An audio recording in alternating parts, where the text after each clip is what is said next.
Hello, government students. Today we're going to talk about political parties. This will be our focus in class for about the next week or so. And in your textbook, this is chapter 11 or topic 11 in the book.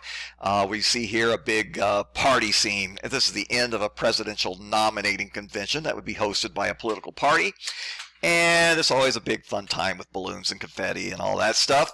But let's go ahead and get started on political parties. And I want to begin class by looking at what a political party actually is. There's two definitions that are valid definitions for a political party. First definition is a group of people who share certain common principles who seek to bring about the adoption of public policies. This particular definition is focusing on the common beliefs of the people who are in the political party. They have similar ideas about the role of government or what the government should, the kind of policies the government should hold. So if they have these common ideas, they get together in a party and try to ensure that these common ideas get put into practice. But there's also another definition of political parties, and that is a party is a group of people who seek to control government through winning elections and holding public office. Notice the difference between these two definitions. The second definition doesn't say anything about any kind of commonly held beliefs about the role of government. It strictly is looking at government through the eyes of power. Okay, it's a group of people who seek power. And how do they do that? They get power from winning elections and holding public office. So one way to look at parties is about commonly held beliefs. Another way is to look at parties is through just attaining raw power. So which of these two definitions do you think is more accurate in the United States? I would say it's definition number two.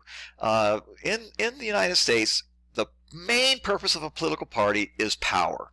How do they get that how do they get that power? They get it through winning elections, and by winning elections, they do that by proposing certain common principles. But the ultimate goal is power. And you see this because political parties will oftentimes change their stance on certain issues if they believe that will help them gain more power. Okay, let's look at the 5 functions of political parties. First of all, nominating candidates. That's an obvious function. The parties nominate the people who are going to run for office. Another function of political parties is informing and activating voters. This is basically dealing with advertisements, TV ads, radio ads. You know, we want you to vote for Joe Biden for president, and here's why. You'll see billboards on the streets. You'll see people with signs in their yards. All of this is meant to inform voters about what the political candidate believes in. And it's also meant to activate voters. That means generating enthusiasm for the candidate that the party supports, or conversely, making people not like the candidate that he's running against. That's activating voters. Another purpose is called bonding agent. If you are a plumber or an electrician, you get bonded. That means there is an organization that certifies or gives you a license, and getting that license, you're being certified as someone who is qualified to do the job. Okay, that's bonding. Political parties do something similar. They bond the candidates. That is, they are saying to the American public that these candidates are qualified to do the job that they're running for. That's the bonding agent function, saying that the candidates can in fact do the job. They would be good at running the office that they're running for in the election. Another purpose, of course, is to govern. The purpose of a party is to propose and pass legislation, run the government, occupy the judiciary. Those are the 3 branches of government: legislative, executive, and judicial. The political parties want to maintain offices in those 3 branches, basically run the government, and make sure that their ideas are getting put into place. The last function of a political party is to serve as a watchdog, and this is really the function of a party that is not currently in power.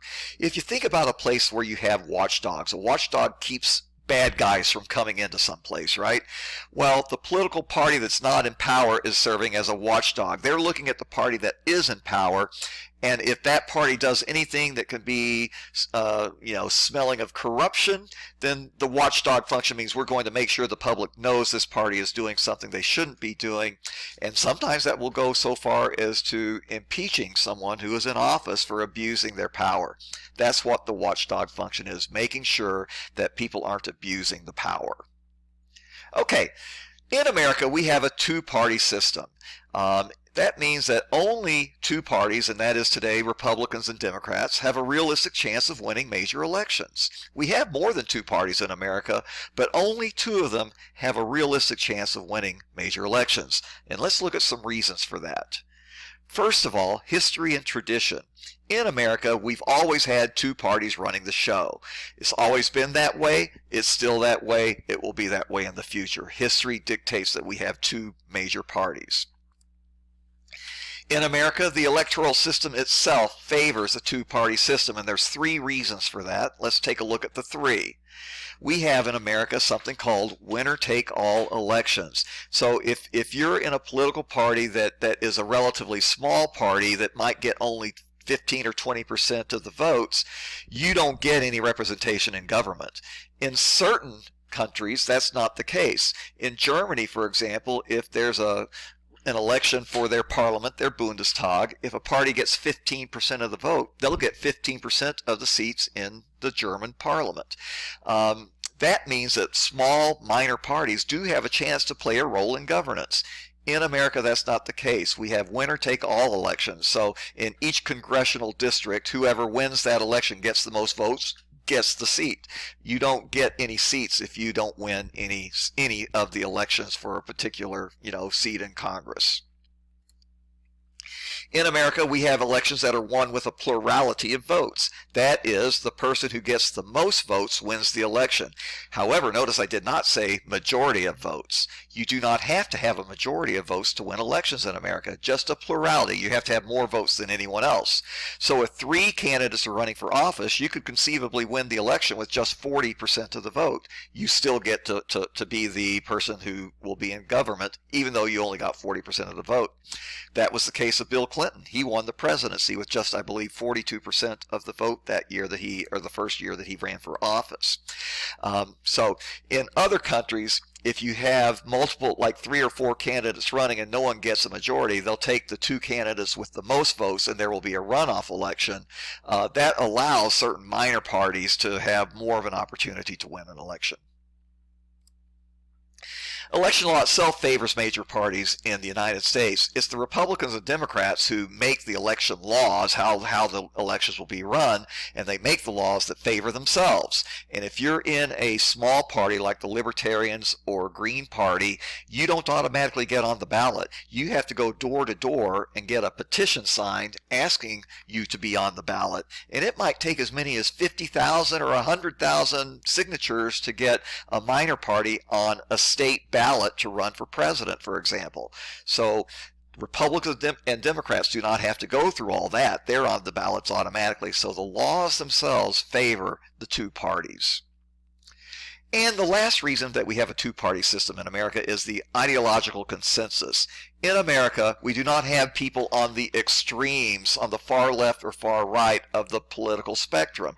Everyone is pretty much in the middle. There's a few exceptions. We have some people who are pretty far to the right, some people who are pretty far to the left, but there's not going to be a fascist running for office in America who's going to win an election. There is not going to be a communist running for office in America that's going to win an election.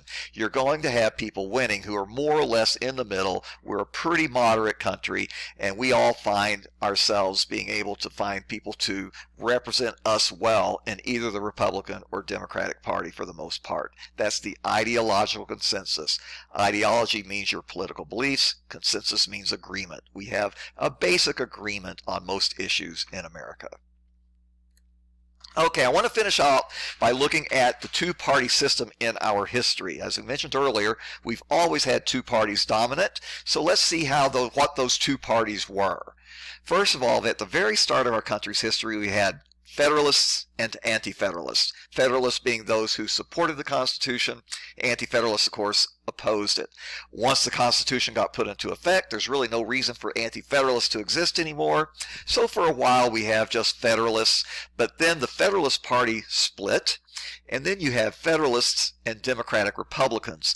Now, these Federalists are a little bit different in that there are some people who were earlier Federalists in that first period of time who then became Democratic Republicans. For example, James Madison was the ultimate Federalist at first up here, but he was also a Democratic Republican.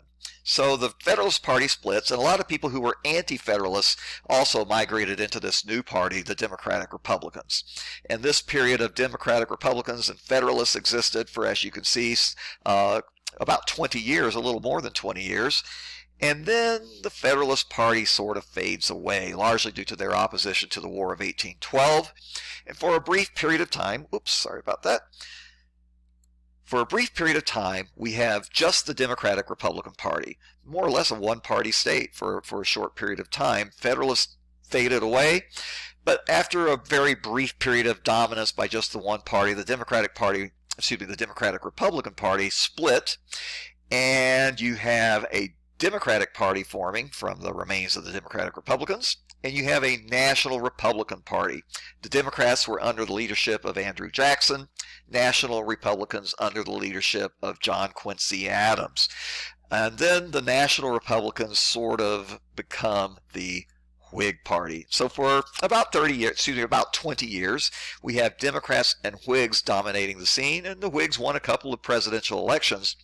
But the Whigs didn't last too long. They actually came to a disagreement among themselves over the issue of slavery. And it was the slavery issue that pretty much destroyed the Whig Party. And those Whigs who had been opposed to slavery got together and formed the Republican Party. The Republicans then became the anti-slavery wing of the Whigs. And since this time, we've had only Democrats and Republicans dominating the government of the United States. The Civil War broke out in 1860, and when the Civil War came to an end, we have this period of Republican and Democratic dominance, and I want to finish off by looking at how that shaked out. There were periods of time when Republicans were dominant, periods of time when Democrats were dominant. So, beginning in 1865 with the assassination of Lincoln and the end of the Civil War, this is a period of conservative Republican dominance. There were a few Democrats in here, two to be exact. This man here is Andrew Johnson. He was Lincoln's vice president. He was a Democrat, even though Lincoln was a Republican. And this man here, the last man of that era, is William McKinley. Most of the presidents in this period of time were Republicans. There was one Democrat other than Johnson, that was Grover Cleveland, but even he was a very conservative Democrat. So this is a very conservative era in this period of time. Then we have the progressive era, beginning with Teddy Roosevelt there on the left, President Theodore Roosevelt, and that goes through Woodrow Wilson. Roosevelt was a Republican, but he was a very progressive Republican, and he believed in things like the right for workers to form unions. That was a very liberal, progressive idea. Theodore Roosevelt started the National Park Service in America. So these are progressive ideas, and Woodrow Wilson, the Democrat, was also a progressive. But at the end of World War I, there's a bit of a backlash against this progressive era, and we have an era of conservative Republican dominance, this conservative backlash. And there were three presidents in this period of time. Left to right, we have Warren G. Harding, Calvin Coolidge, and Herbert Hoover. This is the 1920s were a pretty affluent time. Things seemed to be working well. But Herbert Hoover there on the right, 6 months into his presidency, the Great Depression started.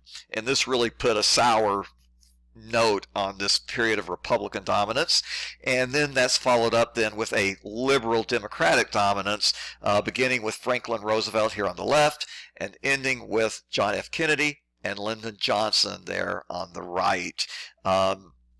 The liberal Democratic dominance period lasted for about 35 years, not quite 35 years.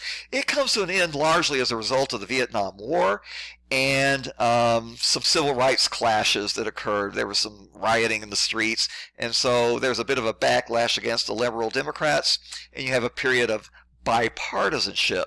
From about 68 to 96, you don't have a single political party in control. You have one political party in control of the presidency, a different one in control of the Congress. That's Reagan, a Republican. That's Tip O'Neill, Democratic Speaker of the House. And this period lasts for about 30 years. And then we go to what we have today. And I would call this the era of polarization. The political parties today seem not to be able to get along at all, beginning with Bill Clinton, perhaps, through Obama, George W. Bush, and of course Trump, and now Biden. It's a period where parties just don't get along well, polarization. And with that, we'll stop